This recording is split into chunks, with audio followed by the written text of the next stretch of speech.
రాష్ట్రంలో కొనసాగుతున్న కీలక ప్రాజెక్టులపై దక్షిణ మధ్య రైల్వే దృష్టి సారించింది. కేంద్ర రాష్ట్ర ప్రభుత్వాలు సమన్వయంతో పనిచేస్తేనే ప్రాజెక్టులు పూర్తవుతాయని దక్షిణ మధ్య రైల్వే భావిస్తోంది. అందులో భాగంగానే దక్షిణ మధ్య రైల్వే జీఎం సంజయ్ కుమార్ శ్రీవాస్తవ అధ్యక్షతన తొలిసారి సమన్వయ సమావేశం నిర్వహించింది.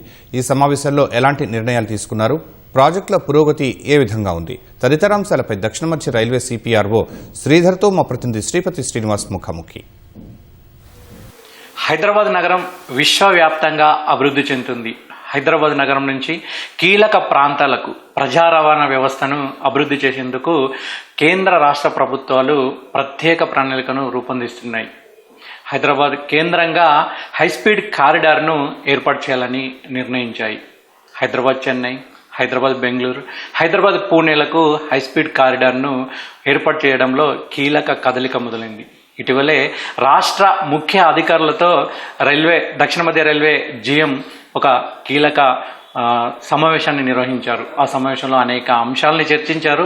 భవిష్యత్తులో ఈ కీలక కారిడార్ మీద ఎటువంటి అంశాలని చర్చించారో దానిపై మరిన్ని వివరాలు అడదాం. మనతో పాటు దక్షిణ మధ్య రైల్వే సిపిఆర్ఓ శ్రీధర్ సార్ ఉన్నారు. సార్, ఇటీవల ఒక కీలక సమావేశం జరిగింది మన రాష్ట్ర ముఖ్య అధికారులతోటి.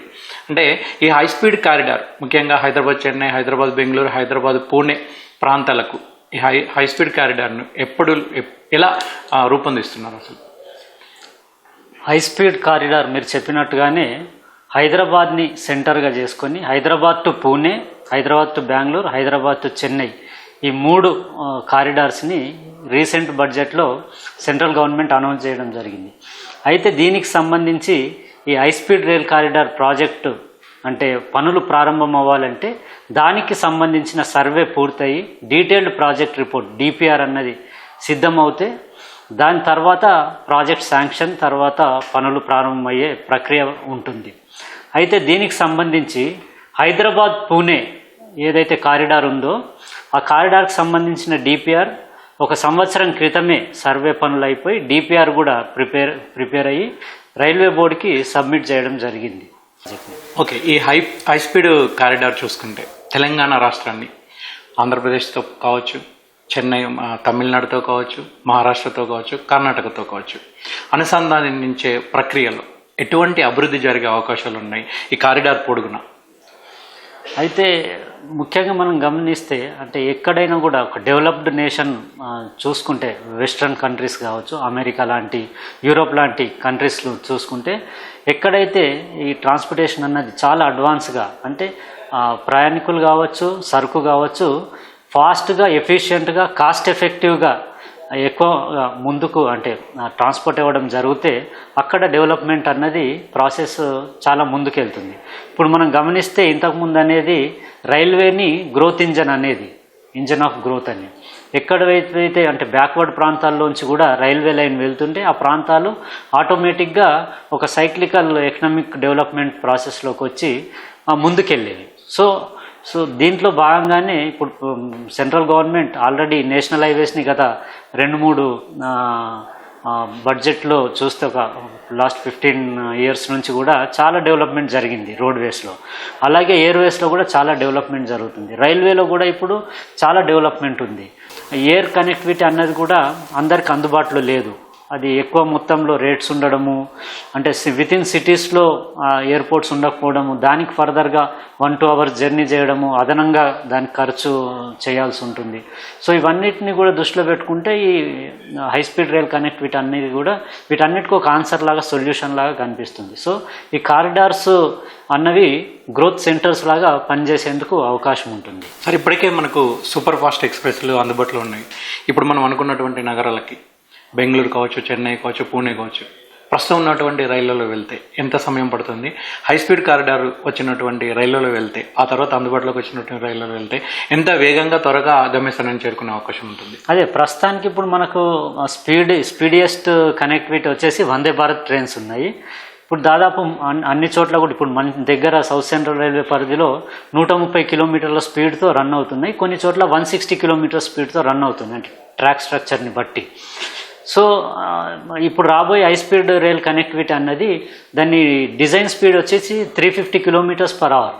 సో ఆపరేషనల్ స్పీడ్ వచ్చేసి 320 కిలోమీటర్స్.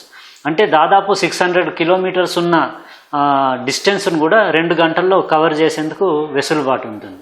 సో ఇప్పుడు 10-12 గంటలు ప్రయాణం చేయాల్సి వస్తున్న బెంగళూరు లాంటి టౌన్ కానీ మనం 2-2.5 గంటల్లో 2 గంటల్లోనే చేరుకోవచ్చు. సో ఇంత టైంని కట్ డౌన్ చేస్తుంది కాబట్టి చాలా యూజ్ అవుతుంది. అంటే మనం ఇక్కడ నుంచి హైదరాబాద్ నుంచి శంషాబాద్ ఎయిర్పోర్ట్ వెళ్ళి బెంగళూరులో దిగి మళ్ళీ అక్కడి నుంచి మన ఓన్ ప్లేస్కి బిజినెస్ ప్లేస్కి వెళ్ళాలంటే మరో 2 గంటలు తీసుకుంటే ఓవరాల్గా చూస్తే బై ఎయిర్ కనెక్టివిటీ కూడా మన ప్లేస్ నుంచి మన ప్లేస్కి వెళ్ళడానికి 6 to 7 hours పడుతుంది. సో దీనివల్ల వితిన్ 3 hours 3.5 hours చేరుకోవచ్చు. అంటే ఎయిర్ కనెక్టివిటీ కంటే కూడా చాలా సందర్భాల్లో హాఫ్ ద టైంలోనే వెళ్ళేందుకు వెసులుబాటు ఉంటుంది. తెలంగాణకు మరో మణిహారంగా రీజనల్ రింగ్ రోడ్ అనేది తీసుకొస్తున్నారు. దాని చుట్టూరా రీజనల్ రింగ్ రైల్ అనే కారిడార్ను కూడా తీసుకురాబోతుంది దక్షిణ మధ్య రైల్వే. సో దానికి సంబంధించి ఎటువంటి చర్యలు తీసుకుంటున్నారు, ఎటువంటి చర్యలు కొనసాగుతున్నాయి, భూసేకరణ కావచ్చు, దానికి సంబంధించి వివరాలు చెప్తారా? ఇప్పుడు రీజనల్ రింగ్ రోడ్ అనేది ఆల్రెడీ హైదరాబాద్ చుట్టూరా ఔటర్ రింగ్ రోడ్ వచ్చింది. సో ఔటర్ రింగ్ రోడ్ పరిధిలో చాలా డెవలప్మెంట్ అన్నది రావడం, యాక్టివిటీస్ పెరగడం జరిగింది. ఫర్దర్ బియాండ్ సిటీకి వెళ్తే రీజనల్ రింగ్ రోడ్ అనేది ప్లాన్ చేయడం జరిగింది. సో రీజనల్ రింగ్ రోడ్లో నార్త్ సౌత్ 2 కారిడార్లు ఉన్నాయి. సో నార్త్కి సంబంధించిన కారిడార్ అంటే డిపిఆర్ ఫైనల్ అయిపోయి అలైన్మెంట్లు పనులు కూడా త్వరలో ప్రారంభమయ్యేందుకు అవకాశాలు ఉన్నాయి. సౌత్ సైడ్ వచ్చేసి రీజనల్ రింగ్ రోడ్ ఇంకా అలైన్మెంట్ కానీ ఇంకా ఫర్దర్గా డీటెయిల్స్ ఫైనల్ అవ్వలేదు. సో దీనికి అనుగుణంగానే railway as per railway requirement ఇలాంటి సర్క్యులర్ ఒక రైల్వే కనెక్టివిటీ సిటీకి వస్తే బాగుంటుంది, చాలా బెనిఫిట్స్ ఉంటాయి దానివల్ల అని ప్లాన్ చేయడం జరిగింది. So anyway regional ring road వస్తుంది కాబట్టి దాన్ని ఆనుకొని వస్తే మల్టీ మోడల్ కనెక్టివిటీ అన్నది బాగుంటుంది. అంటే road to rail, rail to road అన్నది ఈ చుట్టూరా సిటీ చుట్టూరా ఈజీగా వచ్చేందుకు అవకాశం ఉంటుంది. సౌత్ పోర్షన్కి విషయానికి వస్తే సౌత్ పోర్షన్ నుంచి రీజనల్ రింగ్ రోడే ఇంకా ఫైనల్ అవ్వలేదు. ఎనీవే దానివల్ల మా రైల్వేకి సంబంధించిన డిపిఆర్ కూడా డిలే అవ్వడం జరిగింది. సో దాన్ని కూడా ఆ డిపిఆర్ని కూడా మేము ముందుకు తీసుకెళ్ళి దాన్ని కూడా త్వరలోనే సబ్మిట్ చేసేందుకు ప్రయత్నం చేస్తూ ఉన్నాం. Okay sir, thank you.